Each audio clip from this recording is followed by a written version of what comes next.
Hello and welcome to Instablogs Global Report. This is Sukhmani with fresh updates and more citizen voices from all over the world. Stories for the day are: Sri Lankan army crushes the LTTE in the north. Kenyan President Kibaki gives a nod to repressive communication law. A Pakistani university decides to impose bail on students. And King Abdullah organizes blood donation camp to help Palestinians.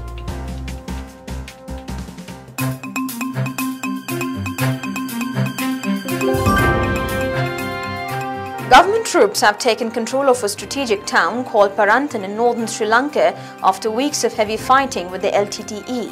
CJ Vignesh from Sri Lanka lauds the efforts made by the army, even though the offensive has been criticized abroad.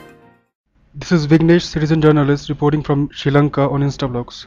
Mr. Rajapaksas offline on the terminals, conduct of the war, and this unparalleled victory has made him extremely popular in Sri Lanka. He can take satisfaction from the army's successes, which appear to have rectified years of incompetent campaigning against the Tigers, including many spectacular reversals. The victory comes after 2.5 years of offensive much criticized abroad. The world may hold us responsible for human rights abuse and hundreds of disappearances, but it should not forget that it is our sovereign right to protect our territorial integrity. This victory would at least ensure that the majority live in an environment of peace and security.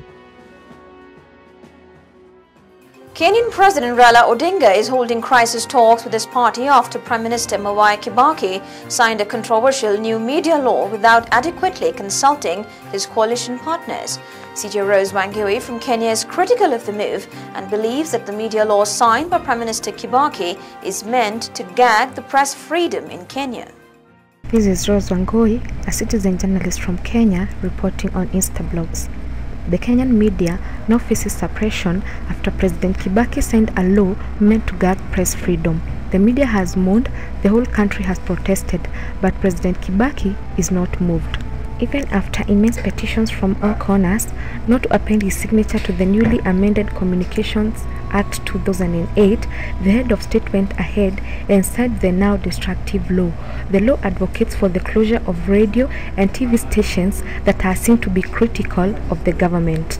The president's move has caused confusion in the coalition government, forcing the Prime Minister's party to issue new threats over the running of government matters, saying that the party could demand fresh agreement with the coalition partner.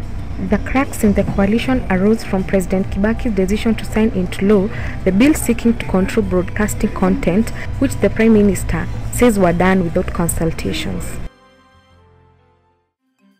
In what could be seen as growing influence of fundamentalist elements within the northwest frontier province of Pakistan, the Vice-Chancellor of Malaccan University has imposed compulsory veiling for all the students. Our CJ Karim Khan has more on the story from Peshawar. This is Karim Khan, citizen journalist on Instablogs from Pakistan. The decision to impose veils while also denying any external pressure sounds very disappointing because it violates basic human rights, especially the rights of women. It becomes even more offensive when done in the name of Islam, since Islam takes pride in advocating basic human rights. Imposing veils on women is an open instance of policing male chauvinism and dictatorship against the opposite gender. We could expect such a decree from fundamentalist elements, but not at all from a government university. This alarming rule is also a sign of the increasing influence of fundamentalism that is hostile to women and treats them as an object of male desire. Hopefully, such injustice will not spread to other educational institutes of higher learning in the country.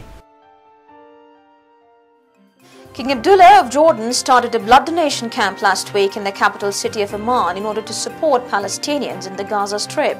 CJ Wad Abu Zurek from Jordan feels this is the least the Jordanians can do to help their Palestinian brethren in need.